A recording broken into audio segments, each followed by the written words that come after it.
Stock എക്സ്ചേഞ്ചുകൾ എന്ന് കേൾക്കുമ്പോൾ നമ്മുടെ മനസ്സിൽ വരുന്ന രണ്ട് വാക്കുകളാണ്. ഒന്ന് 1800-കളിൽ സ്ഥാപിതമായ BSE അഥവാ ബോംബെ സ്റ്റോക്ക് എക്സ്ചേഞ്ച്, അതുപോലെ തന്നെ 1992-ൽ സ്ഥാപിതമായ NSE അഥവാ നാഷണൽ സ്റ്റോക്ക് എക്സ്ചേഞ്ച്. എന്നാൽ ഒരു കാലത്ത് ഈ സ്റ്റോക്ക് എക്സ്ചേഞ്ചുകൾ അല്ലെങ്കിൽ ഇതിനേക്കാൾ കൂടുതൽ ആധുനികതയോടെയും അല്ലെങ്കിൽ സാങ്കേതികതയോടുകൂടിയും പ്രവർത്തിച്ചിരുന്ന ഒരു സ്റ്റോക്ക് എക്സ്ചേഞ്ച് നമുക്കുണ്ടായിരുന്നു. കൊച്ചി ആസ്ഥാനമാക്കി പ്രവർത്തിച്ചിരുന്ന അതിന്റെ പേരായിരുന്നു കൊച്ചിൻ സ്റ്റോക്ക് എക്സ്ചേഞ്ച്.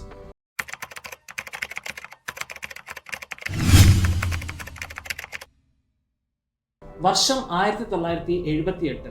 കേരളത്തിന്റെ ഒരു തുറമുഖ നഗരമായ കൊച്ചിയുടെ ഹൃദയഭാഗത്ത് ഗവൺമെന്റ് ഓഫ് ഇന്ത്യയുടെ ഉടമസ്ഥതയിൽ കൊച്ചിൻ സ്റ്റോക്ക് എക്സ്ചേഞ്ച് രൂപീകരിക്കപ്പെടുന്നു. മാംഗ്ലൂർ അഥവാ മുംബൈ സ്റ്റോക്ക് എക്സ്ചേഞ്ചുകൾ കഴിഞ്ഞാൽ പിന്നെ ഏറ്റവും വലിയൊരു സ്റ്റോക്ക് എക്സ്ചേഞ്ച് ആയിരുന്നു കൊച്ചിൻ സ്റ്റോക്ക് എക്സ്ചേഞ്ച്. ആ കാലത്തായിരുന്നു ഇൻവെസ്റ്റ്മെന്റ് അല്ലെങ്കിൽ ഇൻവെസ്റ്റേഴ്സ് എന്ന ഒരു വിഭാഗം ആൾക്കാരുടെ വലിയ രീതിയിലുള്ള ഒരു വളർച്ച നമ്മുടെ നാട്ടിൽ കണ്ടുവന്നിരുന്നത്. 1990-കളിൽ ഉണ്ടായ നിരവധി ഫിനാൻഷ്യൽ ഫ്രോഡുകൾ, അതുപോലെ തന്നെ സ്കാമുകൾ, ഇതൊക്കെ കാരണം സെബിക്ക് പുതിയ നിയമങ്ങൾ കൊണ്ടുവരേണ്ടി വന്നു.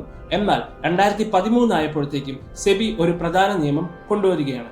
അത് പറയുന്നത് ഇപ്രകാരമാണ്: ഇങ്ങനെ ട്രേഡ് ചെയ്യുന്ന ഒരു സ്റ്റോക്ക് എക്സ്ചേഞ്ചിന് മിനിമം 100 കോടി രൂപയെങ്കിലും നെറ്റ് വർത്തായിട്ട് ഉണ്ടായിരിക്കണം. അതുപോലെ തന്നെ ആ ഒരു വർഷം അല്ലെങ്കിൽ ഏതെങ്കിലും ഒരു വർഷത്തെ ടോട്ടൽ റവന്യൂ അല്ലെങ്കിൽ ടോട്ടൽ ടേൺ ഓവർ എന്ന് പറയുന്നത് 1000 കോടി ആയിരിക്കണം. ഈ ഒരു നിയമം കൊച്ചിൻ സ്റ്റോക്ക് എക്സ്ചേഞ്ചിനെ വല്ലാത്ത രീതിയിൽ ബാധിച്ചു. ജനുവരി 23, 2014, 36 വർഷങ്ങൾക്ക് ശേഷം കൊച്ചിൻ സ്റ്റോക്ക് എക്സ്ചേഞ്ചിലെ അവസാനത്തെ മണിമുഴങ്ങി. ഒരു കാലത്ത് മുത്തൂറ്റ്, ആസ്പിൻവാൾ, നെല്ലിയാമ്പതി ടീ, അതുപോലെ കിറ്റെക്സ്, ഇതെല്ലാം ട്രേഡ് ചെയ്തുകൊണ്ടിരുന്ന ഒരു സ്റ്റോക്ക് എക്സ്ചേഞ്ച് ആയിരുന്നു കൊച്ചിൻ സ്റ്റോക്ക് എക്സ്ചേഞ്ച്. എന്നാൽ പിന്നീട് ഇത് കൊച്ചിൻ സ്റ്റോക്ക് ബ്രോക്കേഴ്സ് ലിമിറ്റഡ് എന്ന കമ്പനിയായി മാറുകയും ഒരു കാലത്ത് ഷെയറുകൾക്ക് വേണ്ടിയുള്ള മുറവിളി നടത്തിയിരുന്നിടത്ത് ഇപ്പോൾ എന്താണ് ഷെയർ എന്നും അല്ലെങ്കിൽ ഫിനാൻഷ്യൽ ആയിട്ടുള്ള ഇൻവെസ്റ്റ്മെന്റുകൾ എന്താണെന്നും പഠിപ്പിക്കുന്ന അല്ലെങ്കിൽ അത് കൺസൾട്ട് ചെയ്യുന്ന ഒരു സ്ഥാപനമായി അത് പിന്നീട് മാറി. കൊച്ചിൻ സ്റ്റോക്ക് എക്സ്ചേഞ്ചിന്റെ തകർച്ചയെ പറ്റി പറയുമ്പോൾ 1-2 കാര്യങ്ങൾ പറയേണ്ടതുണ്ട്.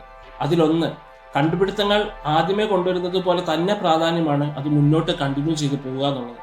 എന്നാൽ ആ കാര്യത്തിൽ ഇവിടെ കൊച്ചിൻ സ്റ്റോക്ക് എക്സ്ചേഞ്ചിന് തെറ്റുപറ്റിപ്പോയി. അതുപോലെ തന്നെ ഒരു കാരണമായിരുന്നു ഇന്ത്യയിലെ ബാക്കിയുള്ള സംസ്ഥാനങ്ങളെ വെച്ച് നോക്കുമ്പോൾ കേരളത്തിൽ നടന്നിരുന്ന ചെറിയ രീതിയിലുള്ള ട്രേഡുകൾ. അതായത് കൊച്ചി പോലെ ജനസാന്ദ്രത കൂടിയ ഒരു സ്ഥലത്ത് കൂടുതൽ ട്രേഡുകൾ നടത്തുവാനോ അല്ലെങ്കിൽ കൂടുതൽ ഇൻവെസ്റ്റ്മെന്റുകൾ നടത്താനോ പല കമ്പനികളും മടിച്ചു.